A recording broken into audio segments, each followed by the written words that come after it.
নমস্কার বন্ধুরা, আশা করি সবাই খুব ভালো আছেন। আনন্দকথায় আবার আজকে একটা খুব সহজ জলখাবারের রেসিপি নিয়ে হাজির হয়ে গেছি। আশা করি আপনাদের সবার খুব ভালো লাগবে। দেখুন, রেসিপিটা এনজয় করুন, বানিয়ে আমায় জানাবেন কিন্তু কেমন লাগলো। আটা নিয়ে নিয়েছি, এবার দিয়ে দিলাম মেথি,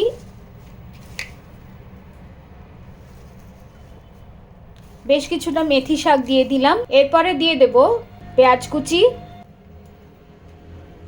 আর দেব লঙ্কা কুচি, দিয়ে দিচ্ছি পরিমাণ মতন নুন। ভালোভাবে শুকনোভাবে মিশিয়ে নিচ্ছি। প্রথমেই জল দিয়ে দেবেন না, কারণ মেথি পাতা ধোয়া থাকে, তো অনেকটা জল মেথির পাতাতেই থাকে। আগে ভালোভাবে মিশিয়ে নিয়ে তারপরে এটাকে কচলে আগে মাখবো, তারপরে প্রয়োজন পড়লে তারপরে জল দেব। বানাচ্ছি আজকে মেথির পরোটা। এই আটা মাখা হয়ে গেলে পরোটা বানালে তো খেতে ভালো লাগেই, চাইলে আপনারা মেথির রুটি বানিয়েও খেতে পারেন। আটাটা মাখা হয়ে গেছে। মেথি পরোটার সঙ্গে সার্ভ করার জন্য বানিয়ে নেব আলুর দম।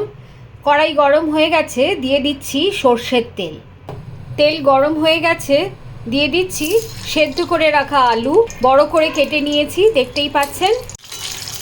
ভালো করে আলুটাকে এমনি নাড়িয়ে চাড়িয়ে নেব। এক্ষুনি আমি নুন দিচ্ছি না, আগে প্রথম এটাকে একটুখানি ভেজে নেব, তারপরে আমি নুন দেব। আলু বেশ লাল লাল করে ভাজা হয়ে গেছে, এবার আলুগুলো আমরা তুলে নেব। কড়াইতে যে তেল আছে তাতে ফোড়নে দিয়ে দিচ্ছি একটি শুকনো লঙ্কা আর দুটো দারচিনি, আর দিয়ে দিচ্ছি পেঁয়াজ কুচি। এখানে 1.5খানা পেঁয়াজ কেটে রেখেছি বন্ধুরা। এবার কাঁচা লঙ্কা কুচি দিয়ে দিচ্ছি, যে যতটা ঝাল খাবেন সেই পরিমাণ অনুযায়ী লঙ্কা দেবেন। দিয়ে দিচ্ছি অল্প পরিমাণে রসুন কুচি,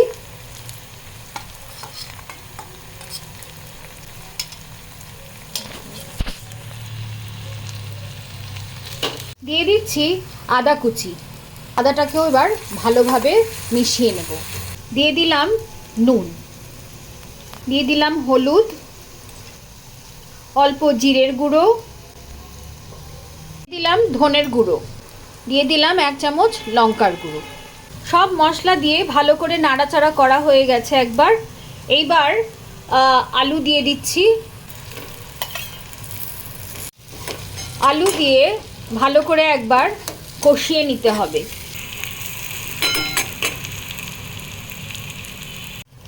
আলু ভালো করে কষানো হয়ে গেছে, দিয়ে দিচ্ছি সামান্য পরিমাণ জল। আপনারা জানেন যে আমি আলু সেদ্ধ করে নিয়েছিলাম, তাই জন্য অল্প পরিমাণ জল দিয়ে দিচ্ছি।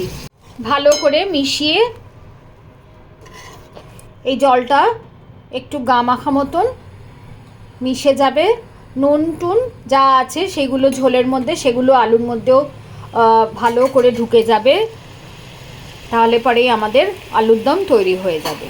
আলুর দম তৈরি হয়ে গেছে, দিয়ে দিচ্ছি কয়েকটা ছোট এলাচ গুঁড়ো করে নিয়েছিলাম, সেটা দিয়ে দিলাম। আর দিয়ে দেব সামান্য চিনি। মিশিয়ে নিলেই বন্ধুরা আমার রেডি হয়ে গেল ঘরোয়া আলুর দম, যেটা মেথি পরোটার সঙ্গে আমি সার্ভ করব। আপনারা নিশ্চয়ই এরকম প্রায়শই বানিয়ে নিশ্চয়ই খেয়েছেন। এই সামান্য আলুর দমটা আপনারা দেখবেন মেথি পরোটার সঙ্গে খেতে খুবই ভালো লাগবে। গ্যাস বন্ধ করে দিচ্ছি। যেমনভাবে আমরা এমনি পরোটা বা রুটি বানাই, সেইভাবেই আমরা এক একটা মেথি পরোটা বেলে নেব।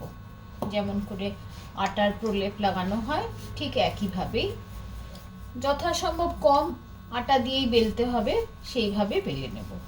খুব পারফেক্ট গোল হয়তো হয় না, যদি গোল করার মনে হয়, গোল করতে হবে, তাহলে বেলে নেওয়ার পর একটু বড় করে বেলতে হবে। তারপরে কোনো এমন একটা গোল বাটি নিয়ে সেটাকে রাউন্ড করে তাহলে সাইড থেকে আপনারা কেটে নিতে পারেন। তাছাড়া কোনো পারফেক্ট খুব একটা গোল এই মেথির পরোটা হয় না, কারণ পেঁয়াজ টেয়াজ যেগুলো থাকে সেগুলো সাইড থেকে অনেক সময় বেরিয়ে আসে। বাড়িতে খেলে পরে কোনো অবশ্য অসুবিধে হয় না, কিন্তু অনেক সময় কোনো সার্ভ করতে হলে তখন মনে হয় যে একটুখানি আমরা কেটে দেব।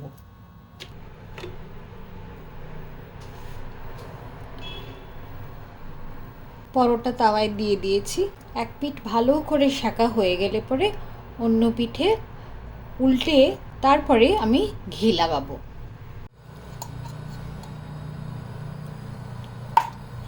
এবার ঘি লাগিয়ে দিয়ে, ঘি বা তেল যা আপনাদের ভালো লাগবে সেইটা লাগিয়ে দেবেন, দিয়ে পরোটা উল্টে দিয়ে বানিয়ে। আমি ঘি দিয়ে বানাচ্ছি, আপনাদের যেটা ভালো লাগবে আপনারা সেই দিয়েই বানাবেন। গরম গরম মেথি পরোটা, যেটা হোমমেড মাখন হয়, দুধ থেকে স্ট্রেট বার করে, সেটা দিয়ে খেতে খুবই ভালো লাগে। কোনো তার সাথে তরকারির কোনো দরকার হয় না।